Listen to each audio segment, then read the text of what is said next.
say that it feels right.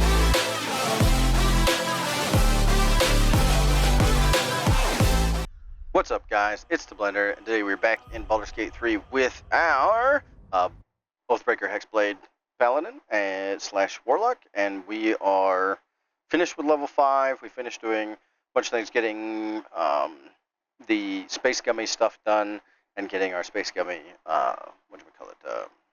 long rest finished. And then today we should be grinding out some XP and basically getting ready for vendoring, like doing the vendor loop over and over again, to gather as many enchantment spells, things like haste, blur, mirror image, enhanced weapon, though I don't think I ever utilize the concentration for enhanced weapon, but it's still a really, really good one to get in the event that you're playing it or doing it normally, or you want to utilize, like maybe you do the Priestess Glut, or using Glut to use Priestess Gut for a Shield of Faith. In that scenario, right, you could probably utilize your own concentration for a non-competing spell, in this case magic weapon. That'd be pretty good. So there's a lot of different like little options or whatnot.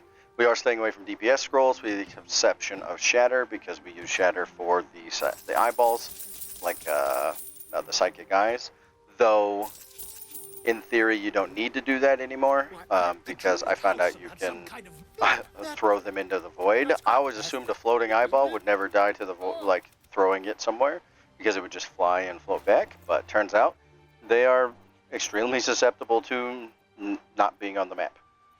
So that sort of changes how you don't necessarily need to make the exception for DPS scrolls to have shatters. I still get them because sometimes if you miss a perception check, you can use them to push buttons, certain buttons in certain places.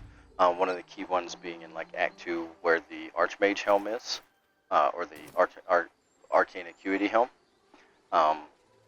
So we are back to, or we left the camp area. We talked to Scratch. We want to push Scratch his quest line forward and talk to him as much as we can. So that, because we'll end up doing a bunch of long resting in order to make sure that we get him as a companion. Or not as a companion, as a summon, right? Specifically because we would want to use him to free the Night Song, right? In the Ketheric fight. Ironically, we aren't going to be saving her, right? We want the Spear of Evening. So that's not necessary in this specific playthrough. But still going to showcase it for anybody who's doing something just slightly different, or trying to like use this as like a model of how-tos, then by all means do so.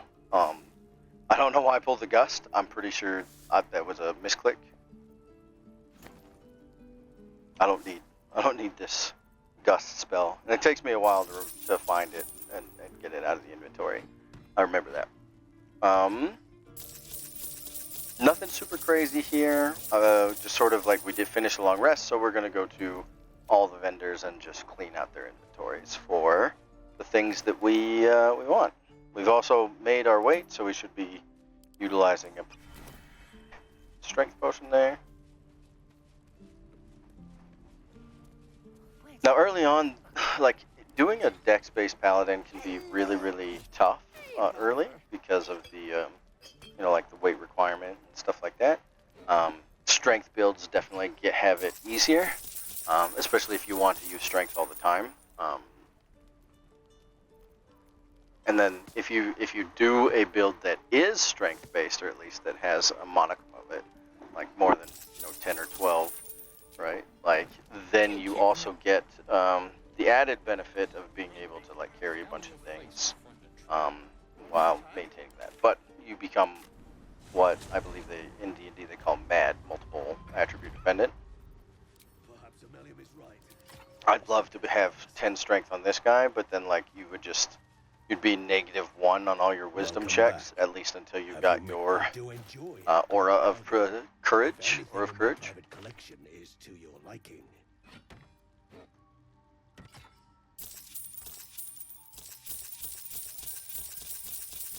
Not really interested in anything he's got here. besides the Featherfall. Well. Featherfall is always useful, so we take that. At least till we've got a stack. Ironically, a stack of scrolls is less weight than a stack of potions for like equal to equal amounts. So, I mean, in theory, we would never have to carry potions to supplement what scrolls do. I don't think I've ever seen a scroll of jump, so if you needed jump, right, vaulting would be your thing. And that's a potion. Vigilance is super good. We finally get a secondary one of those, so we can use it on some other fights. We have some resistance potions already, and those are pretty common. Probably could get some of these lockpick things, but we're grabbing some of the herbs, the medicines. Basically anything. Here we're holding down control to select exactly what we want, and then we can drag the whole group over. We do want we are avoiding like using explosives. We're not gonna use explosives on Merkel and stuff like that. However, like one of the things that happens in the what do you call it? The near fight is that after you free near, right? A lot of times the gnomes, they come running through and they set themselves on fire, which causes you to be in trouble with Rivthar, etc. It makes the whole fight into a fight everybody. If you just turn off the torches and then use a smoke powder bomb instead of like a fire plus smoke powder satchel combo, then you don't have that issue. You just get raw force damage that blows open the bricks, and there's no fire laid out on the ground for them to like run through, and they never run. Therefore, they never get set themselves on fire, and everything happens the way you specifically set it up to without issue. So we will be using smoke powder bombs specifically for that. Need something else?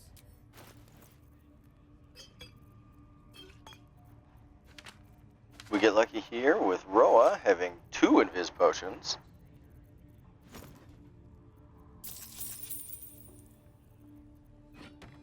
And then we're trying to stick around 10 of each on our like arrows.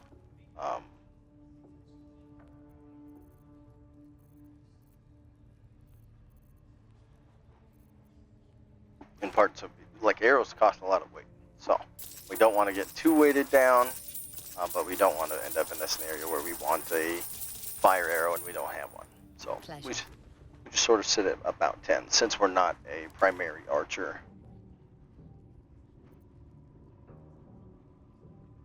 This should be all the vendors done. And now we should head towards the woods and do wood woads because we've already done Joaquin's Rest. Oh, no, that's correct.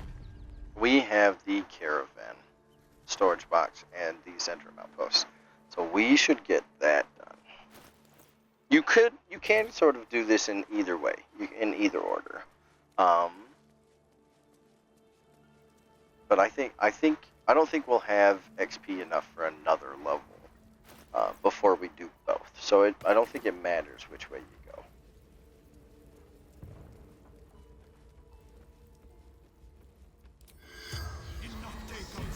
We'll speak dead with Miri's corpse. She can't talk to Baron or whatever his name is because we burned him to death, or he burned in front of us.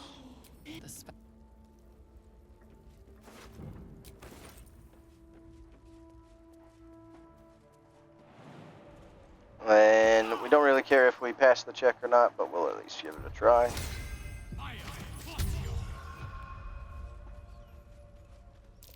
Surprised this hay hasn't gone up in flames. Nope. We failed. Now it's time for the old strange ox. We do have to speak with animals, so we should be able to talk to him. We can talk our way out or kill him. Doesn't really matter. And then I realized that I didn't have a combat neck since I don't have Broodmother's Revenge. So, might as well put the Psychic Spark.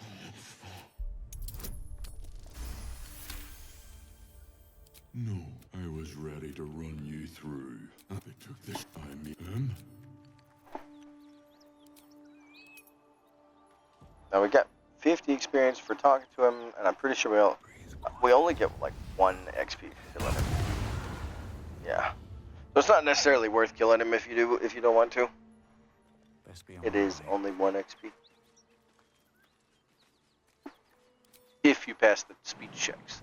If not, This you is probably have to Rugen, Mark. fight and kill him, and you'll get 50 or 51 XP at the end of it.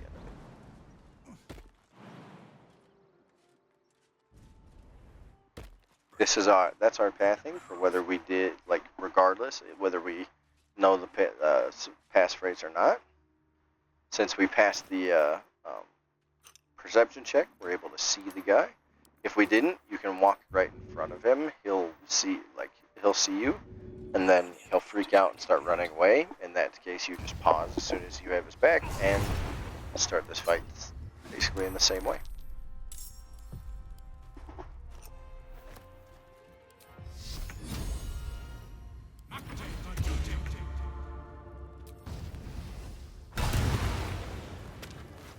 And that'd be the end of him. This is also the easy way to get the key. We could go down and get it out of the box next to the desk, but why would we already have it off his body? And murder is, well, it's not free, but we're handing it out like cakes, like candy.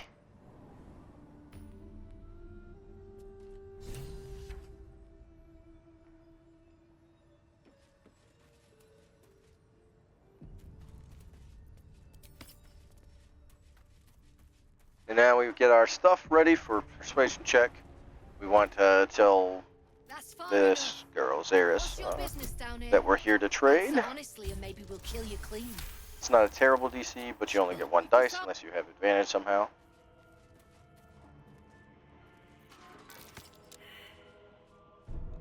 If you fail, they arm all the traps in here, and it's a pain in the butt to get to, right? If you don't fail and you succeed, then we get to walk in, hand her the caravan box, become their friends, take which a trader opens up, which means we get to steal a bunch of stuff from them, and then we can, in theory, remove them if we want to.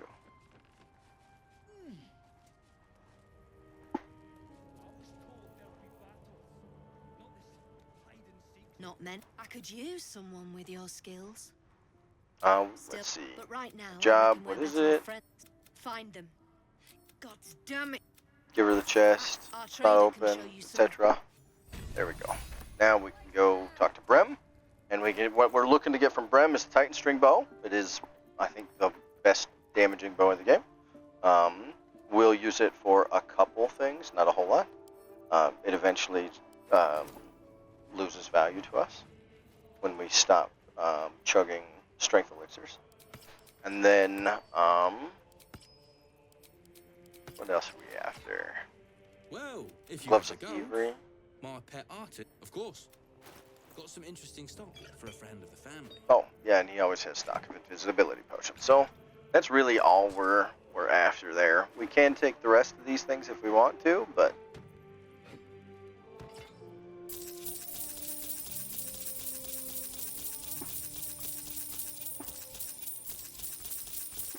not super necessary.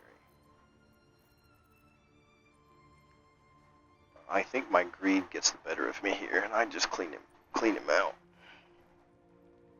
Pleasure. It didn't. Oh my gosh.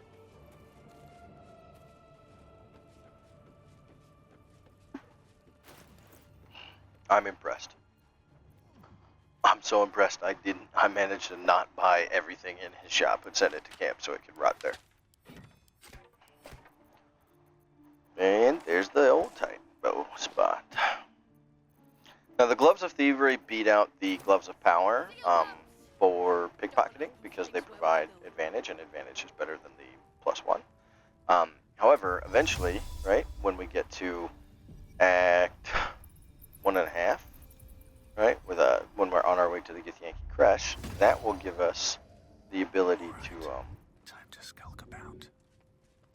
whatchamacallit. You will die for me. Boom. They all die. When we get to the Githyanki Crest, we'll get access to the Graceful Cloth, which gives us advantage on dexterity checks anyway, which means that we then have advantage, and then the Gloves of Power come back for any pickpocketing stuff.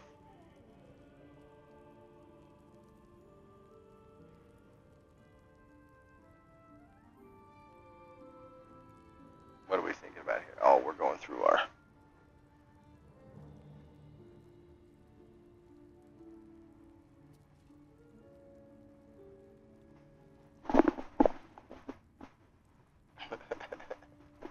Yeah, it turns out, if you shoot a fire arrow into a place that's been rigged with a bunch of explosives, things generally don't survive it. We gotta go loot. We need that, we want the caravan box. We don't do anything with it in this playthrough, but feel free to like fire it off or throw it at somebody or something like that, and then just murder it. It has a fun little like debuff These thing, boots have but- seen everything.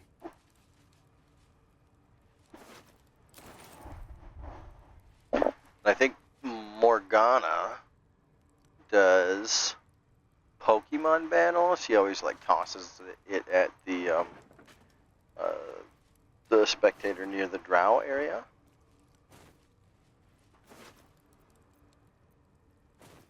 I don't think I've seen the drow one lose yet.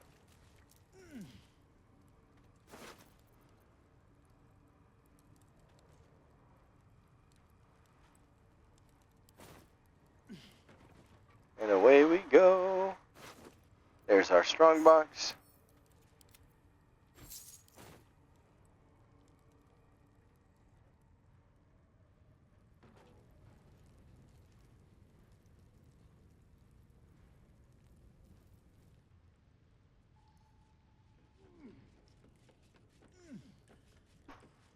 We're going to come around the backside here to the backside of the, or to the, I guess you would call it the back of the hideout. We can utilize invisibility to go ahead and set this one up as well.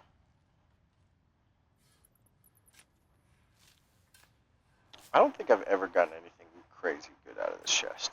It's always just garbage, tarnished items and stuff.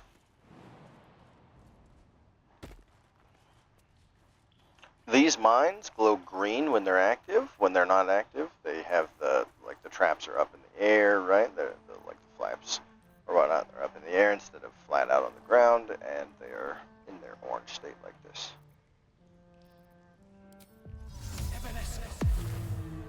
We'll go ahead and hit invisible. We're going to minor illusion them over towards the barrel, and then we're going to start combat with a ranged shot to one of them. That will effectively pop both them and the barrel, and voila. Similar to the way we dealt with the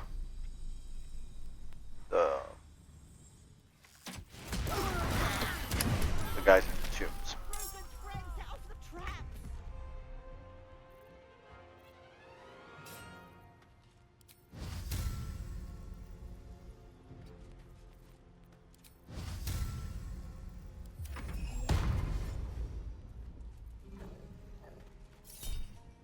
Yeah. Well, that didn't very long, did it there, bud?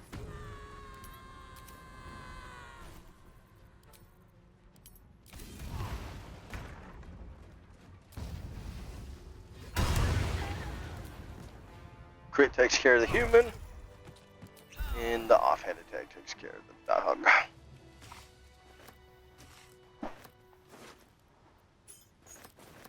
Need to find a way Get some forward. keys. I think we also have to get a key out of Jarg. Not be I don't cursed. think this works. I think those two keys go to the lock boxes in the left side, and then Jarg here has the key to this one.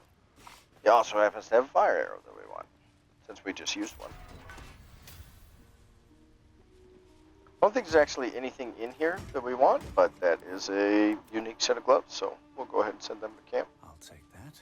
And then on the left side, similar, like there's some like random gold and jewels, etc. With like thresholds as far as I can tell, but it has infernal iron in one of them. So, especially if you're doing Karlach, I think this is like what? This would be like our third piece?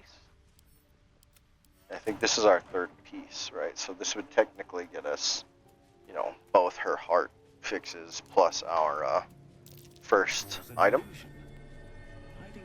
And then we're head down to the old Underdark.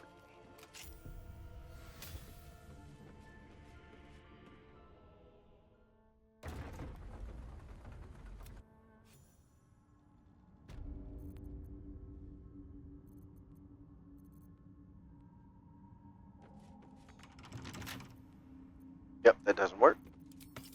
We have to lock pick it. Give me trouble now.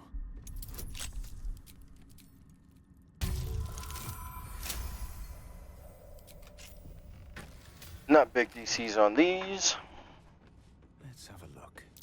And the fight we're going to do is we'll actually fight the Minotaurs. Now, normally, if you didn't pick Polar Master, let's say you picked, you were going more defensive and you went Shield Master or something like that, you would definitely not want to fight the Minotaurs because you only have one action, and like it only takes one good hit from them to really like set you behind in the health, bar. But because we have decent damage at this point, and then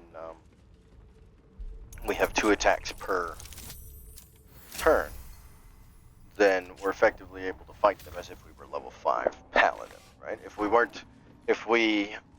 were doing this as a like full paladin, we'd already be level 5 and have extra attack, and we wouldn't have any worries in that regard.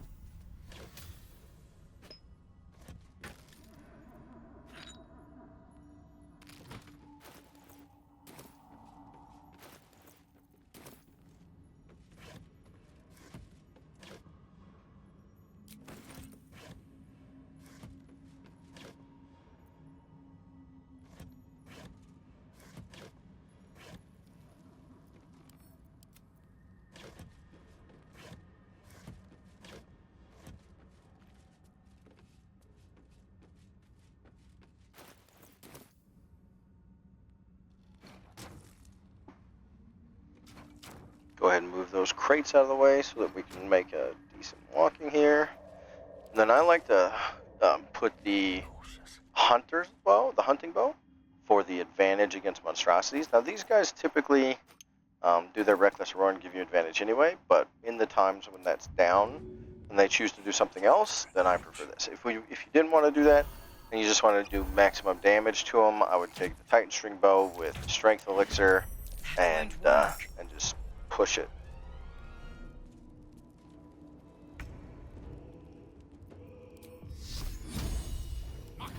We don't have a lot of time before that guy gets there. I think we have like 1 turn or so. Obviously we have a surprise round. A good opportunity.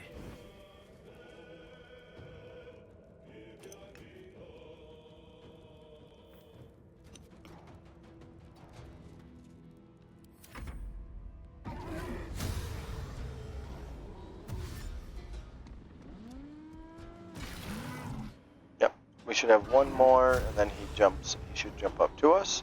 I think we slow that down with like a frost arrow, which reduces their movement.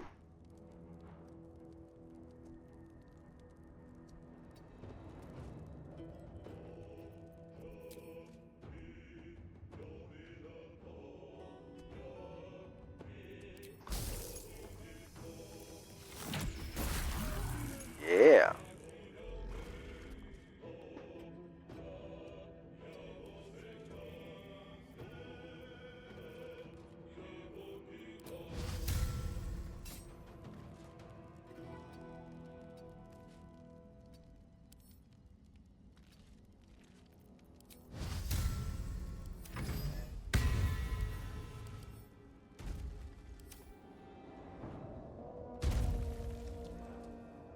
give ourselves a little few buffs. That guy's got a ways till he gets here. We should be able to mano-a-mano the guy without the club. The guy without the club, I believe, is the one that does not have any vulnerability. The other one along the way that does have the club has vulnerability to bludgeoning. Ironically, he's vulnerable to the damage that he's doing to other people. Their horn attack, their charge attack, is piercing.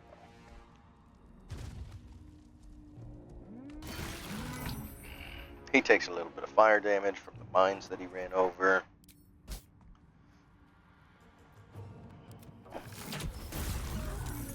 And we just keep maintaining what we're doing.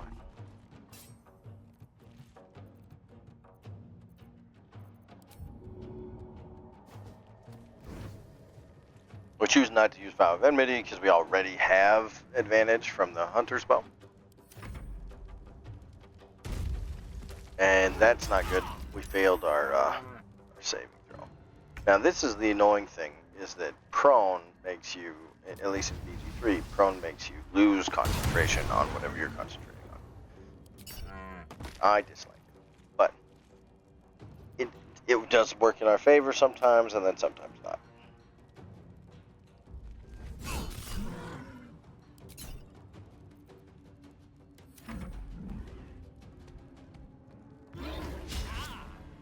With our high AC, this is sort of just a back and forth battle.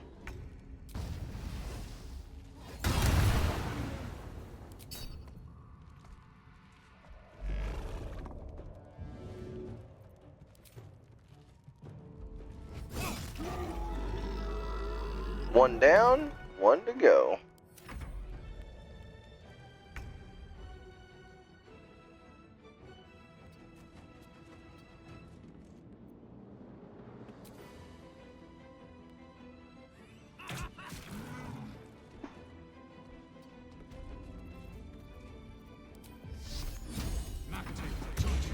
And we just keep kiting him, reapply our Shield of Faith for more AC. Obviously, if we fail a pounce, right, and go prone again, that'll disappear, but as long as we don't go prone again, then that's pretty good.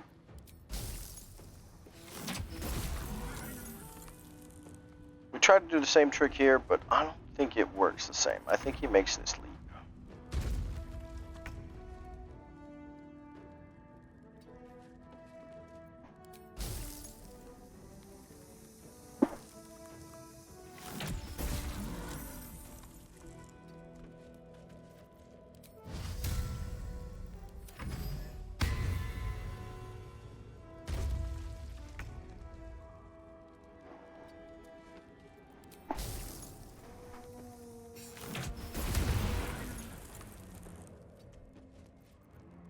When it first succeeds, do it again.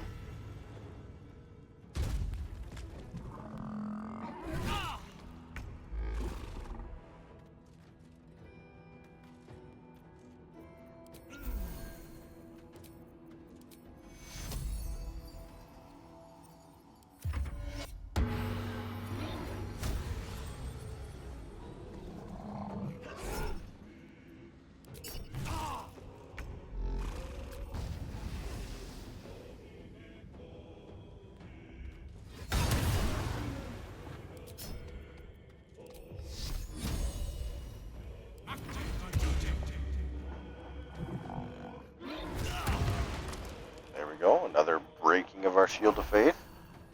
What up, punk? We use the mini-map, or the icon up at the top to target him. Because, ouch. We don't want to just miss because we, held the cursor in the wrong spot.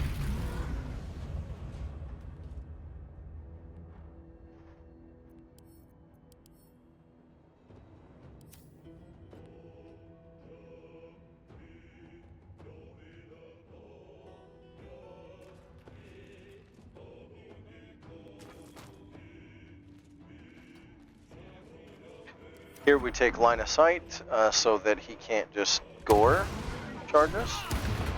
Forces him to come over and make a melee, which he misses and loses his dexterity save, thus giving us the win. Now this, we remove the bludgeoning vulnerability, but for whatever reason, his body just keeps it. So he is vulnerable to bludgeoning for the rest of his life, which makes him a terrible tank for the um, lid, or the acid, the bullet. Holy, that was a stroke. Not his acid breath, but like his deadly crush leap is all bludgeoning. And so did, I think his bite is also bludgeoning. So like the bullet is a bludgeon master, which would absolutely destroy our Minotaur tank if we brought him with bludgeoning vulnerability. Additionally, one of the things about the bullet is that it targets monstrosities first. So just having a Minotaur or Glut both count as monstrosities. Just having them in the party, right, and in the fight where he can see them, will give you some breathing room to be able to do work. And in the case of me, I'm trying to chip away his diamond scales till his health bar is basically visible, and then just nuking whatever's left of that health bar, if at all possible. Hopping back to Blighted Village, we're going to pick up the raspberries and the treasure and check out the tree here. Not that we're going to use any of this treasure specifically. I think some of it has some like potions or stuff like that, so, or scrolls. Like it's not useless. You can definitely get some decent stuff. Same thing with the backpack inside the tree here. All you have to do is grab that rogue's morsel, and it will sort of like do the perception check automatically. Open up.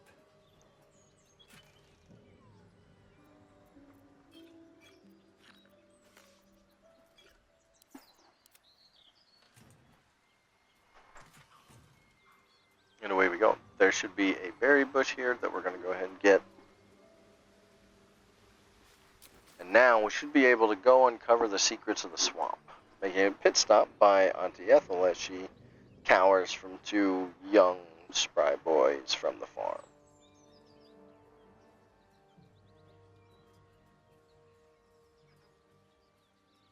Enough. We know you have her. Please.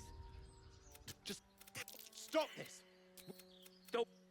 Doesn't matter what we do here. I always basically side with Ethel because I want to be able to just have the easiest dialogue when I get to her house by just saying like she has an interesting home and like stuff like that.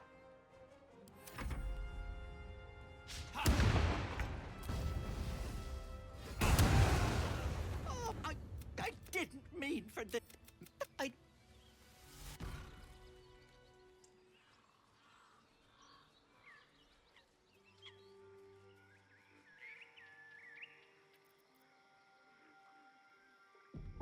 Little bit of prep here before the jump. We save it just in case we need to reload. A chill runs up your spine. You feel like you're being watched.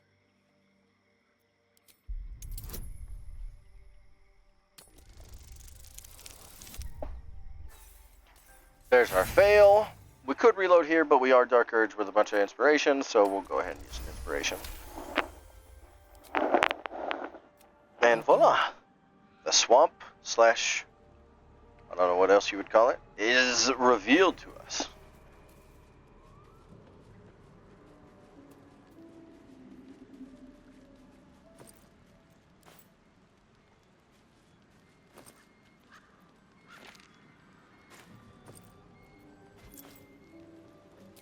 All right then. Go ahead and dig anyway. Find the treasure.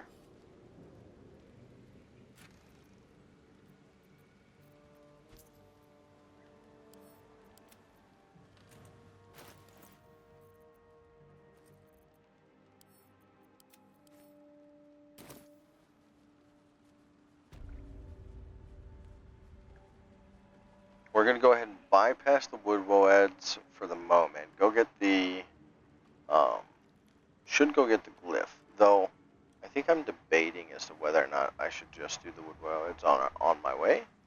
As long as you don't die and there's no fear of dying, then you just, like the wood woads aren't anything terrible. The scariest thing here is like if you get muddy and like everything gets advantage on you, that could be a problem. But we do have a nice large AC number, so unlikely that anything besides natural crits and 20 sort of like hit me.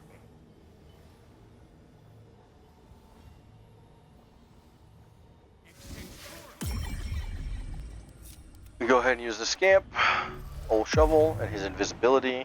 We have to hop the mud to keep his invisibility going, and then we'll be doing the same thing with our own and getting. I like to start over here, as it allows me sort of like the best vantage point to place my minor illusion to get them all grouped up together.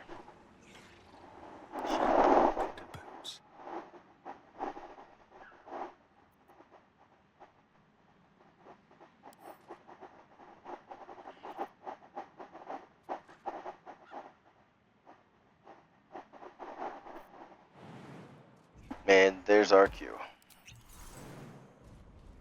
We make our hops, and now we're ready, or should be ready, to go ahead and put them all together. We get super lucky on their pathing here, and everybody sort of like conglomerated together. So as long as we engage this group, we're all good. I'm so confused by it. Usually there's a straggler up here around the corner or running off to the side over here, and that's not the case. We got them all in here on top of the woodwood. So it's time to put it out another one and do it again.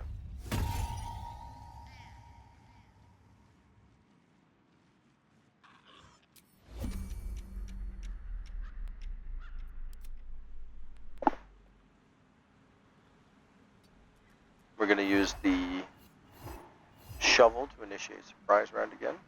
Again, I'm double checking to make sure there's not one of these guys behind me.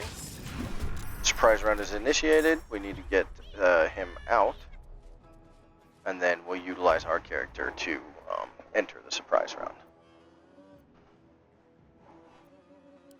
Now we only have 4 turns left.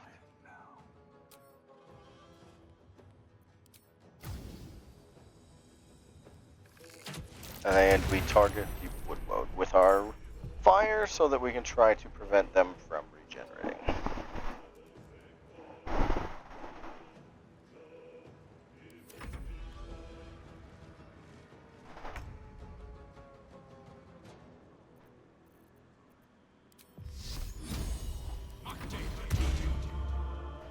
We choose AC.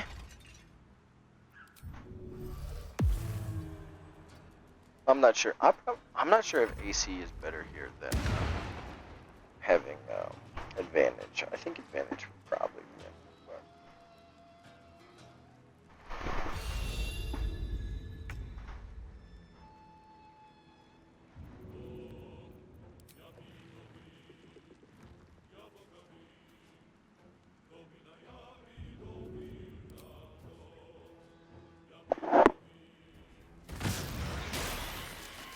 We go ahead and use a bomb to blow them all up. And blow them all up we do, so that they blow up on each other, and then we can 1v1 this wood mode.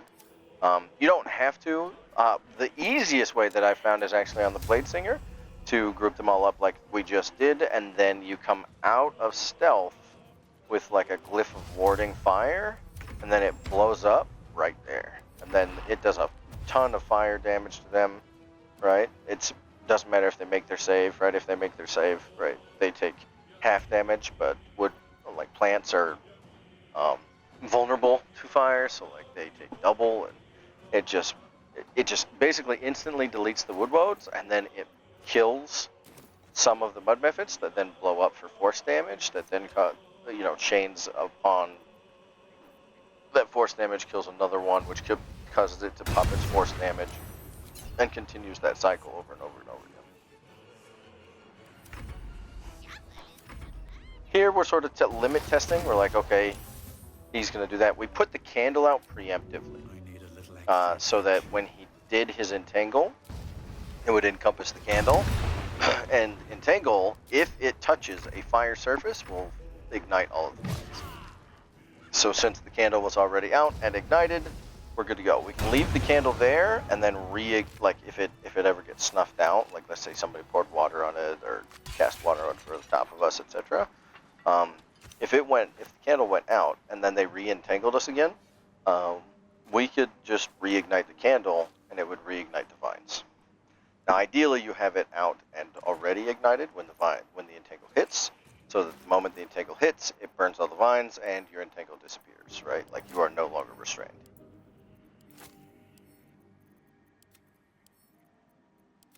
Should be just limiting some bag space, weight, and whatnot there.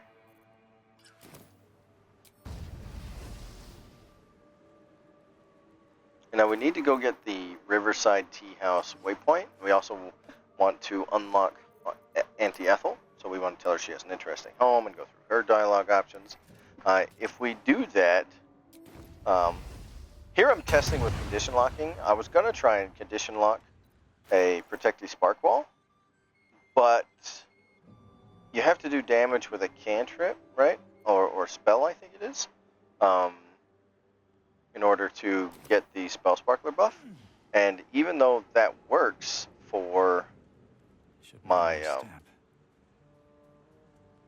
my function, right, what I just did, right, it works for when I kill things or hit enemies, it didn't work on the pot. Now, to my knowledge, in research after the fact, or from watching other streams, I believe that's because the pot that I just killed didn't have a health bar. So whatever inanimate object has to have a health bar in order for it to follow the same rules, right? In order for you to gain a charge from it. So in theory, if I had found one of these things that had a health bar, like this wooden chest, for example, or maybe this vase, rather than the pot that I did, in theory, that Booming Blade, as a cantrip spell type thing, should trigger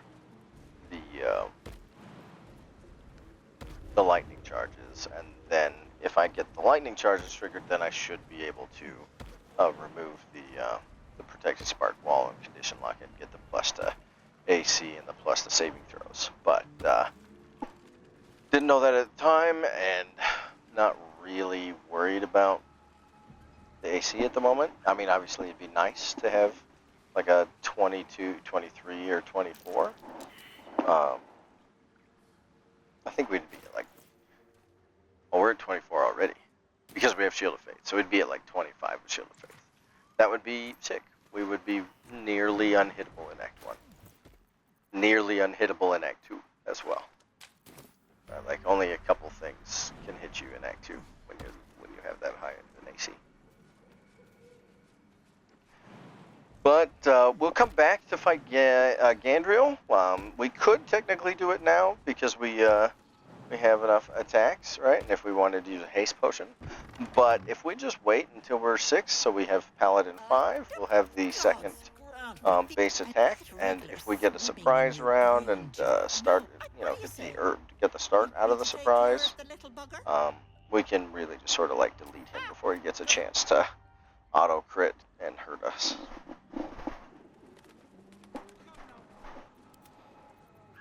We talked to Auntie Ethel and whatnot, but all we're really interested in doing is unlocking her as a trader. She is our hill giant source for life.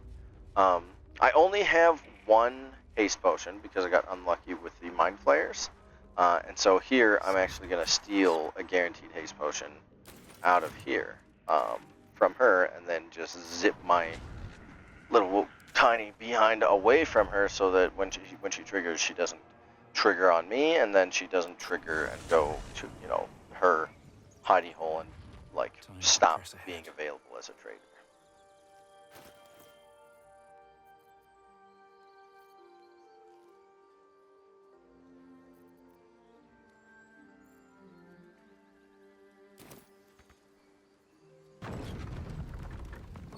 Since we've done the wood woad and we went to the crevice, right, that we found, and you read that note and then you make sure to take that note with you.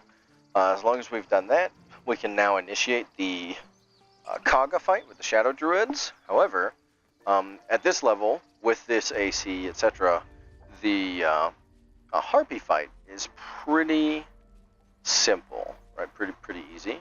And we still have a giant elixir going for strength, which means we get to effectively guaranteed save Murkon. The way we do that is that if we basically crouch and get towards where the fight is going to happen, and then, or where Murkon is at the beach, and then while we are crouched, we go ahead and steal him, use him as an improvised weapon, basically.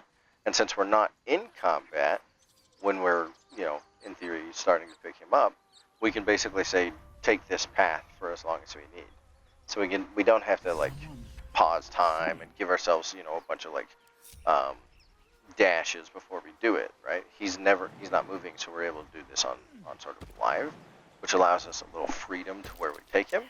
So we take him basically all the way back to where we just jumped from, and we go ahead and let ourselves throw him on the ground. And we don't apparently do enough damage when throwing him on the ground to outright kill him, no matter what, at this point.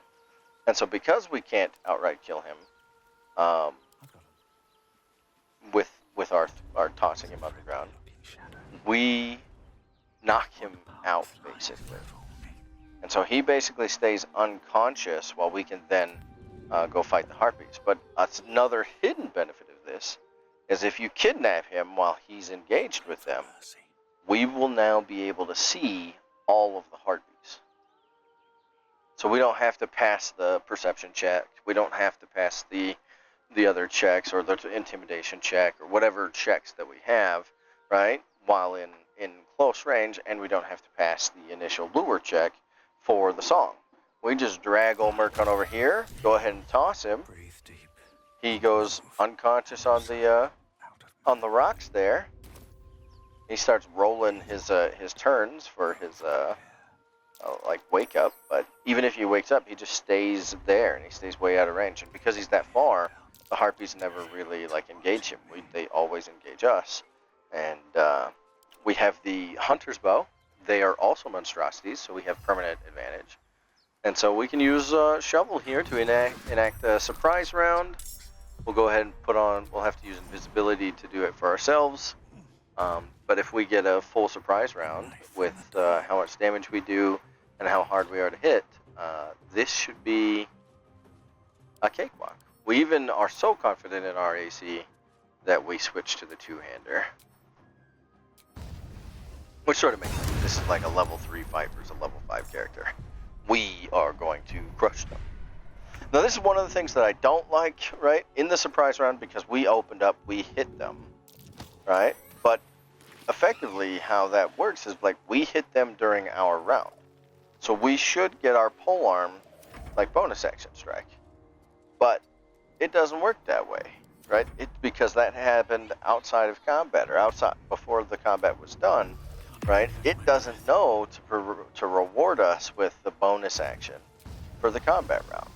So just be aware of that. When you get your surprise rounds, you will likely not get your bonus action attack unless, or at least until we're level 5 and Paladin have extra attack, because then we can open with like a regular attack into the surprise round and then do our booming blade afterwards, right, once we're in combat, and then that attack will then allow us to make the offhand attack.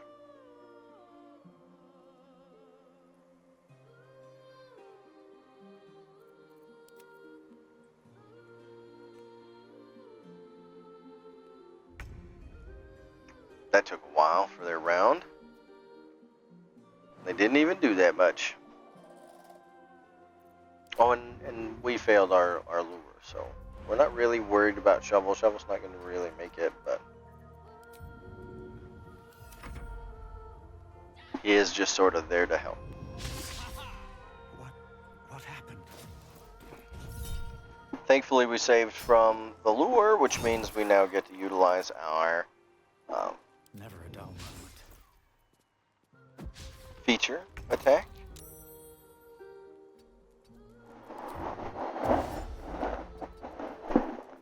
Nothing important is ever easy.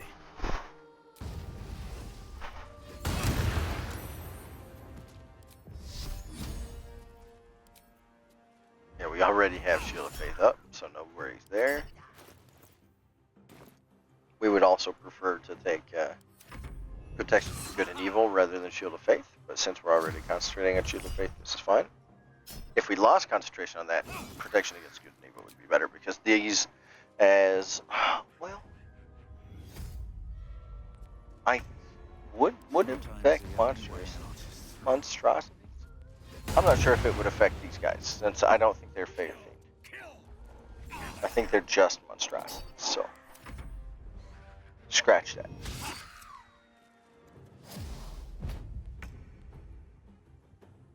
Time to push my luck again. And we've got one left to go. Perfect. Now we can talk to Murkon. He'll tell us the password to the With haste. hole, like the chest area that we already learned. And then we should be able to sort Let's have a look. of go get the Kaga fight started from there.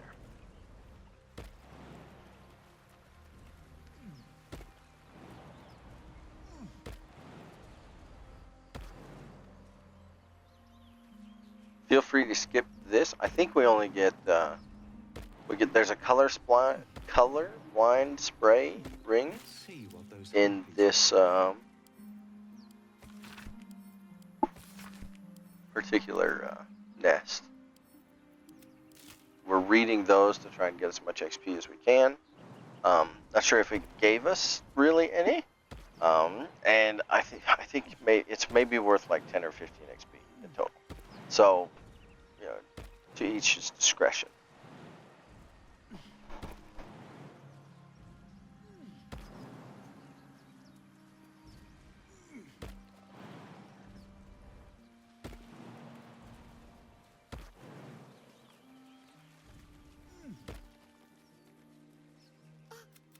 No. Here we tell Murkon we're happy to help and tell him to go back to his parents. He talks about Mole, gives us the password, and we're good to go. Now, in theory, since we did our Space Gummy rest, and we don't have the Karlach Will confrontation, I believe our next long rest will force the Dark Urge trigger scene, which means Alfira would show up. So I think we could technically knock Alfira out right there, and then come in here without issue. Instead, I believe I wait until I get the scene, and then I reload to just before that, where I quick save before I long rest, right? For those instances specifically, because we're trying to keep Alfira as an option later in the game. He doesn't necessarily need it or use it, but it can be a nice big help. This particular build doesn't have a lot of prep, unlike things like the Blade Singer or the Sork or stuff like that, right? Like, you're not really going to be prepping an area with Glyph of Warding, ranking up on spell slots, making sure that you have mirror image and stuff like that. Mirror image is fantastic, but it's really all you've got. I could put up haste, but I don't want to risk the lethargic because she's going to do a concentration. She's going to do a moonbeam. I'm just going to force a concentration check on me when she pops it, and then also at the beginning of my turn. I would hate to take damage and then go to the beginning of my turn and take damage and lose that turn because I went lethargic because I had a haste on, and then come out of that, basically have another full round happen, and have to like recover from that. So rather than, because it's a honor mode solo, rather than doing something like risky or something like that, and we're not going to bring Kidnapper to a place full of barrels, so we just run her out.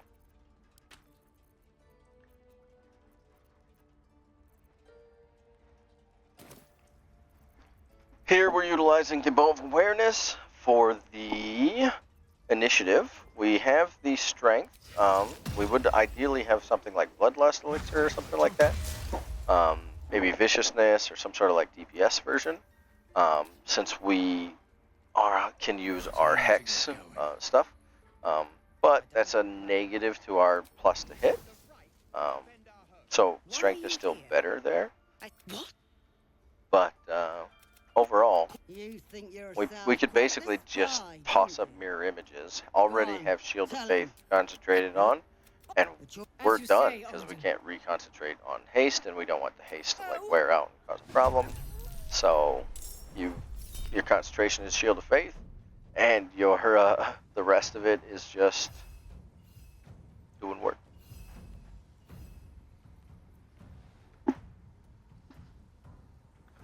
I'm trying to figure out whether I want to do that. Now, I choose not to. In theory, I think I should have, in retrospect. But one of the things I found out is that once this 0 turn happens, that turn is happening for everybody regardless, right? And your reaction, if I, like, even though it hasn't come to me, if I use that reaction, it happens for this whole turn. So even though I take my turn, I don't get my reaction back until we go back through the lineup again.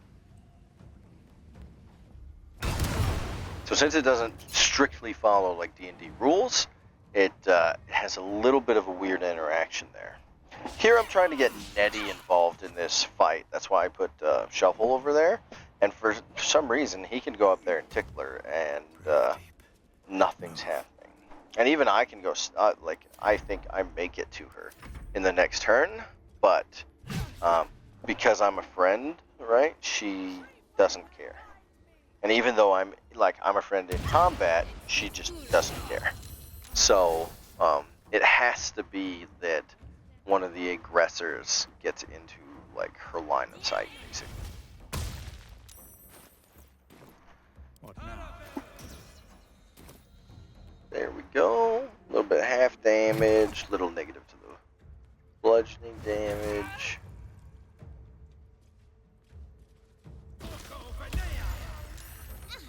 There's that entangle that we can get rid of with a, or they could get rid of with a fire candle.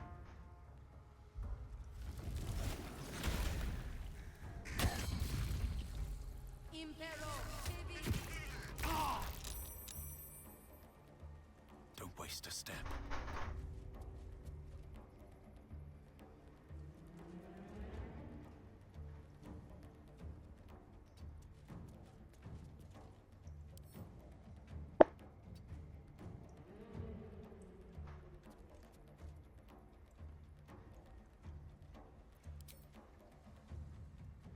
And now we've used up all our movement. We're sort of at a loss for what we can do. This is basically going to become a prep round. Why, Sylvanas, I just want my bed. We got all the way to Nettie, and she's like, I'm trying to sleep. I don't need you.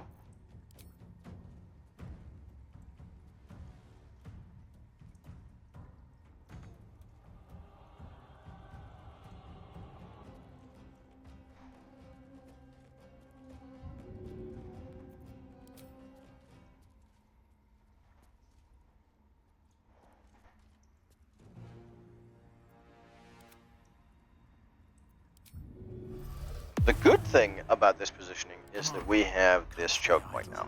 We have the concentrated moonbeam out in front.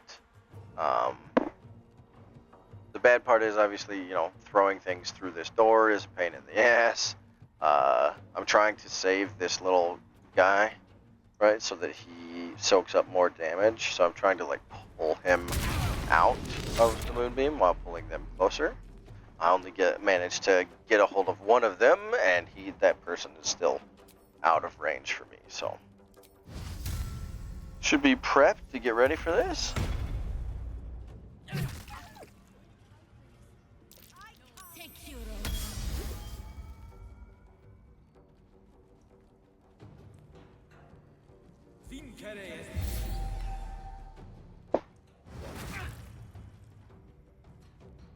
Oh yeah, Silver is fighting the other guy 1v1.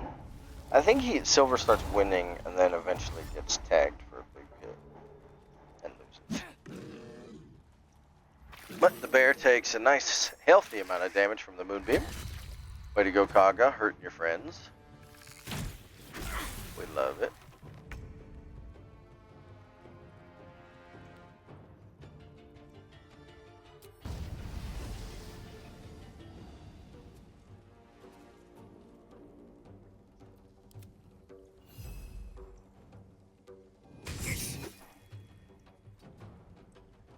comes easy these days. Now that Ren's out of bear form, we should be able to get a couple cheeky hits and hopefully be able to down him with our bonus action. That shouldn't be too terrible. He went asleep to the drow poison, so that works. That works. One day I'll catch a break.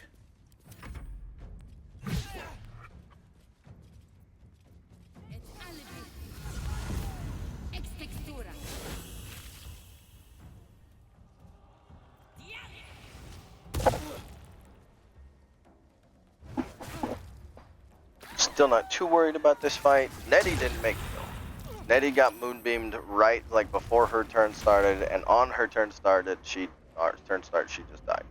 So Nettie, who is a decent healer, didn't even get to blink. She just got deleted by Kaga.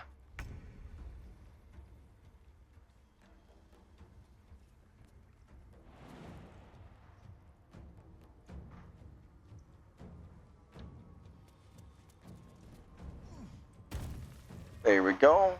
This should allow us to sort of like get in there.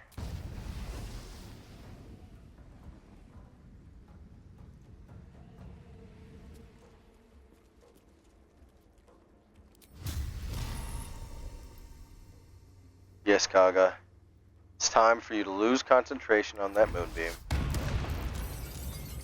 There, what we did was we glitched the smite, so we choose the smite, choose the level, and then we did the turn buffering for it. However, we screwed it up because we didn't have the turn finished on Shovel. So even though we did it right on our character, it moved to Shovel's turn, and Shovel goes on the same order that we do, so it was also our turn. So we consumed the spell regardless.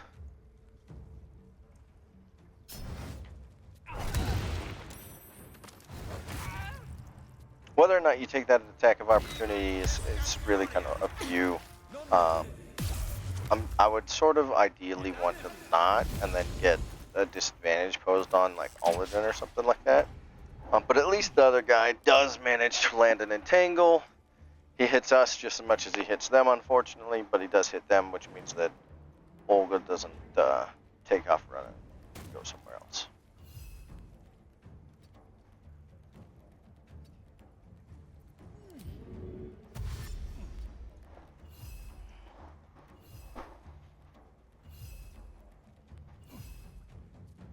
And I think, yeah, Wrath's still up. He's just barely alive, and he's got a hold person on this other guy. That hold person, if the dog bites him, that guy just dies. It's sick, right? It's probably the best play I think I've seen him make. We're trying to light this candle and get rid of our restrained condition. We can't move, so the candle has to be close. We can't light it because it's too far away for whatever reason.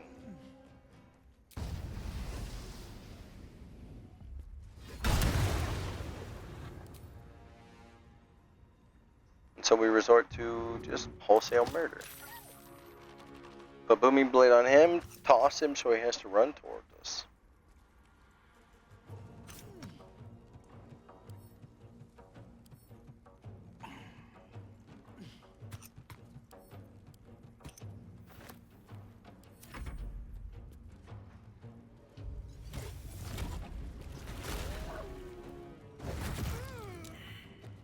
Wrath gets messed up by a new druid. And he got messed up before his turn went. He also got messed up before Silver went, so Silver didn't get the auto crit on that guy. We'll go ahead and take one. Kaga's the big threat in this fight, and she's down.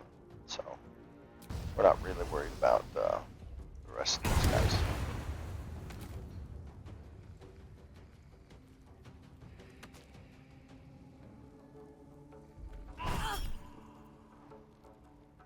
We landed a crit on Panada, but we did just long rest, so we're probably still conserving spells, and we don't think we'll need it, right? Like, These boots have seen everything. I'm pretty sure these guys are dead regardless.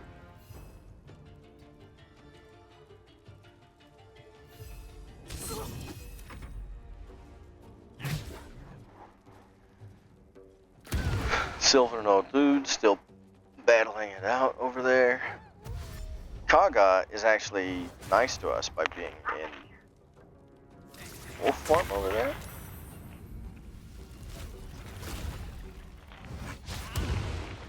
Is that Kaga?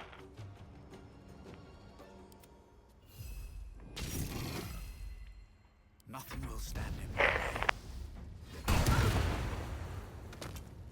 There we go. There we go. I don't think it's Kaga. Is it Kanada? I don't know. It is Kaga. Well, she's just in shapeshift form, which is good for us because it means she can't cast her moonbeam and her other spells. Now here, yeah, that's a maybe. We could do the attack, which would allow us to take her out of her wolf form, but I'm pretty sure her wolf form is easier to hit than her human form, so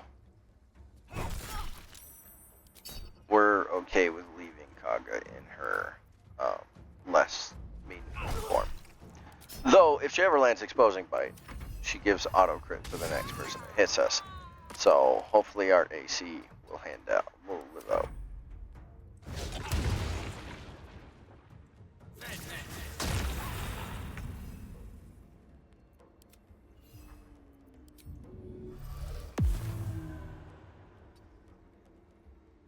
I won't give in. We get to take the over damage, the overkill from the wolf, and apply it to her health bar. She goes prone. That's okay. It's not great. Still breathing, despite everything.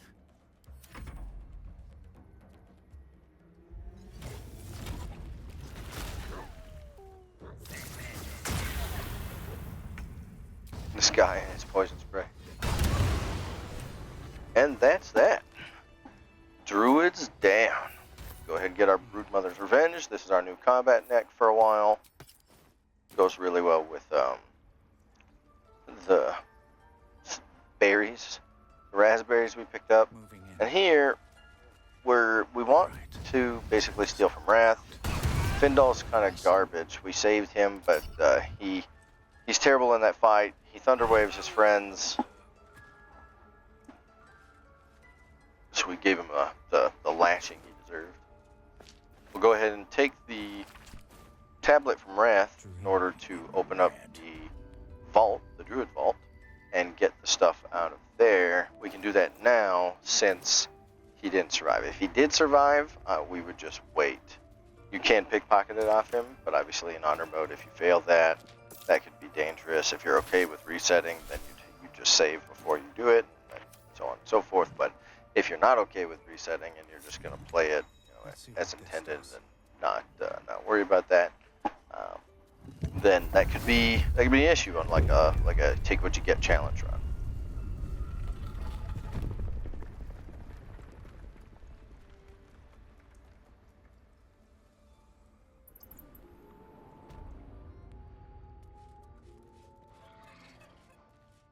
Go ahead and loot all these, get some decent valuable stuff, and then Sorrow is a decent polearm, which we could use, but I mean, we're not going to. It has a weird downside, so no thanks.